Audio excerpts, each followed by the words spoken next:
আপনাদের যাদের ফোন গরম হয়ে যায়, হ্যাং হয়ে যায়, মাঝে মাঝে স্লো কাজ করে, অনেক ধরনের সমস্যা দেখা যায়, আপনি যদি আপনার ফোনে দুটো সেটিংস এখনই করে রাখতে পারেন, তাহলে দেখবেন যে আপনার ফোন একটা পানির মতো এবং নতুনের মতো চলে। সেই দুটো গুরুত্বপূর্ণ সেটিংসকে আমি এখনই দেখেছি, আমার একে ফলো দিয়ে রাখুন, ভিডিওটা শেয়ার দিয়ে সকলকে জানিয়ে দিন। শুরুতে আপনারা ফোনের সেটিংসে চলে যাবেন। যাওয়ার পর উপরে যে সার্চ অপশন দেখতে পাচ্ছেন, এই অপশনে ট্যাপ দেবেন। ট্যাপ দেওয়ার পর উপরে লিখবেন রিমুভ অ্যানিমেশন, লিখে জাস্ট আপনি সার্চ দেবেন। দেখেন রিমুভ অ্যানিমেশন অপশনটা চলে আসে, এই অপশনে ট্যাপ দেবেন। ট্যাপ দেওয়ার পর দেখেন এই অপশনটা কিন্তু অফ করা, জাস্ট আপনাদের কাছে জাস্ট এটাকে আপনি চালু করে দেবেন। চালু করার পর এরপর আপনাদের ফোনে যে প্লে স্টোরে জাস্ট এটাকে আপনি ওপেন করে নেবেন। ওপেন করার পর উপরে প্রোফাইল পিকচারের উপরে ক্লিক করবেন।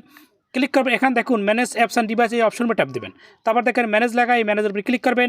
তারপর এখানে দেখেন ইনস্টল লেখা, এই ইনস্টল উপর ট্যাপ দেবেন। এবার নিচে দেখেন দুটো অপশন, নট ইনস্টল, এটাকে আপনি সিলেক্ট করে দেবেন। এরপর দেখেন অনেকগুলো অ্যাপস চলে আসবে, যেগুলো আপনি ইনস্টল করে আনইনস্টল করেছেন, সবগুলো অ্যাপসগুলো এখানে রয়ে গেছে। প্রত্যেকটা অ্যাপস আপনি টিক মার্ক দিয়ে দেবেন। এবার উপরে দেখেন একটা ক্রস চিহ্ন, জাস্ট এই অপশনে ট্যাপ দেবেন। তারপর রিমুভ অপশনে ক্লিক করে দেবেন। এবার দেখবেন যে সকল অ্যাপসগুলো এখান থেকে চলে গেছে, অনেক জায়গা বৃদ্ধি পেয়েছে, আপনার ফোন গরম হবে না আর হ্যাং করবে না।